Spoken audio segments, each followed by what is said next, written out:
Normally ہمارے تو ذہن میں جب صبر کا لفظ آتا ہے تو ایک جنرل سا ہمارے ذہن میں بات آتی ہے کہ مثال کے طور پر کوئی بیمار ہے تو اس پہ صبر کرو، کسی کو چوری ہوگی، کسی کا کوئی نقصان ہو گیا، کسی کا کوئی اپنا پیارا اللہ کو پیارا ہو گیا، چلا گیا اس دنیا سے، تو ہم نارملی اسی پرسپیکٹو سے اس چیز کو دیکھ رہے ہوتے ہیں کہ صبر کرو.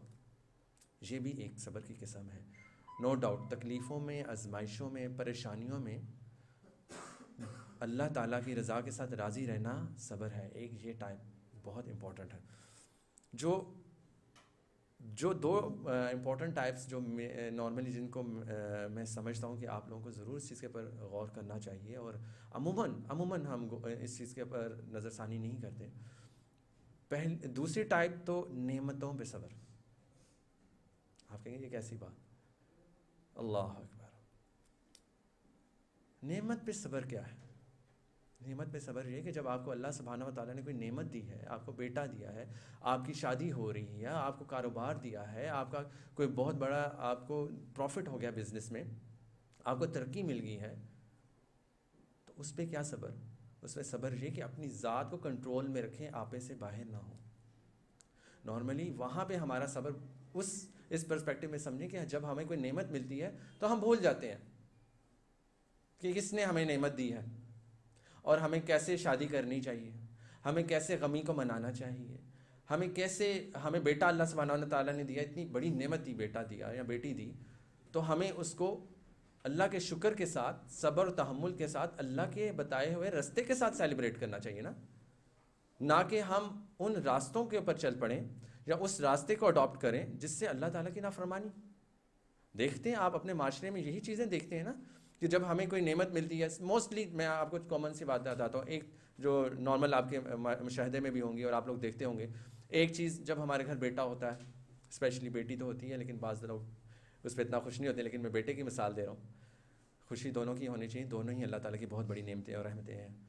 تو بہرحال نارملی جب بیٹا ہوتا ہے تو تب بھی ہمارے جو خرچے، اسراف اور ہمارے جو دنیاوی جو معاملات ہیں وہ اتنے زیادہ ہوتے ہیں کہ ہم دیکھتے ہی نہیں ہیں کہ اللہ سبحانہ تعالیٰ نے اگر ہمیں یہ نعمت دی ہے تو ہم نے اس کا شکر ادا کیا کرنا. اس پہ ہمیں صبر نہیں ہو رہا تھا. کہتے ہیں بیٹا دیے نا، اتنی بڑی خوشی دی ہے، اس پہ تو بنتا ہے کہ ہم جتنا مرضی خرچ کریں.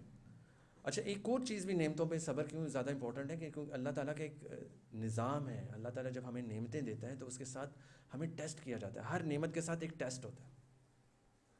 یہ بھی ایک بہت امپورٹنٹ پرسپیکٹو، اس کو آپ نے ذہن میں رکھنا ہے کہ جب اللہ تعالیٰ ہمیں کوئی نعمت دیتے ہیں نا تو اس کے ساتھ آزمائش ہوتی ہے، ٹیسٹ ہوتا ہے نا. یہ نہیں کہ اللہ تعالیٰ سے ہمیں دوبارہ لینا چاہتا ہے. اللہ تعالیٰ نے قرآن میں کیا کہا ہے؟ تمہارے لیے تمہارا مال، تمہاری اولاد، تمہارا حسب نسب، تمہاری جو بھی پرسنالٹی ہے، یہ ساری چیزیں آزمائش ہے. انبیاء کرام کو بھی دی ہیں ساری چیزیں، لیکن ساتھ ان کا بھی ٹیسٹ ہوا. اللہ تعالیٰ نے جگہ جگہ انبیاء کرام کی مثال دی. مثال دیتا ہوں آپ کو کہ حضور صلی اللہ علیہ وسلم کا بیٹا دیا، لے لیا. حضرت ابراہیم علیہ السلام کو بیٹا دیا، ان کو بھی کتنے عرصے، 100 سال کے قریب تقریباً ان کی ایج تھی، اور ان کو بیٹا دیا، نعمت دی نا. تو اس کے ساتھ اللہ تعالیٰ نے ٹیسٹ کیسا رکھ دیا کہ اس کو ذبح کر دو. اور پھر جو تھرڈ ٹائپ ہے، جو قسم صبر کی ہے، وہ بھی بہت امپورٹنٹ ہے. اس کی طرف میں آپ لوگوں کو چاہوں گا کہ اس کے بارے میں بھی سوچیں،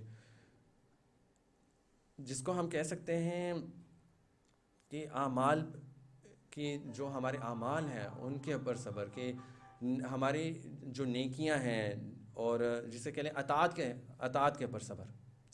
جیسے سورہ اثر میں ہے نا، اللہ تعالیٰ کہتے ہیں کہ سورہ اثر میں ہے کہ وَالْعَصْرِ إِنَّ الْإِنسَانَ لَفِي خُسْرٍ إِلَّا الَّذِينَ آمَنُوا وَعَمِلُوا الصَّالِحَاتِ وَتَوَاصَوْا بِالْحَقِّ وَتَوَاصَوْا بِالصَّبْرِ. یعنی کہ آپ کو حق کے راستے پہ چلنے کے لیے، آپ کو صبر کرنا پڑے گا. حق کا راستہ، حق کے اندر آپ کا حق کا راستہ کیا؟ مثال کے طور پہ آپ کا آپ نیکی کرنا چاہ رہے ہیں تو آسان نہیں ہے. آپ نے صبح فجر کی نماز باوضو، سردیاں ہیں آج کل، آپ ٹھنڈے پانی سے وضو کریں گے، آپ اٹھیں گے، باہر اتنی سردی ہے، آپ مسجد جائیں گے، نماز پڑھیں گے، نیکی ہے. اس کے لیے آپ کو صبر کرنا پڑ رہا ہے نا، اپنے نفس کو مارنا پڑ رہا ہے نا. آپ کا تو دل کر رہا، من کہہ رہا ہے کہ یار کمبل لیے رکھو، پڑھ لیں گے یار، بعد میں پڑھ لیں گے، اٹھ کے پڑھ لیں گے، تھوڑی سی کوئی بات نہیں، گھر میں پڑھ لیں گے، بس پڑھ کے فوراً سو جائیں گے. نہیں، اپنے نفس کو مارنا پڑ رہا ہے نیکی کے لیے.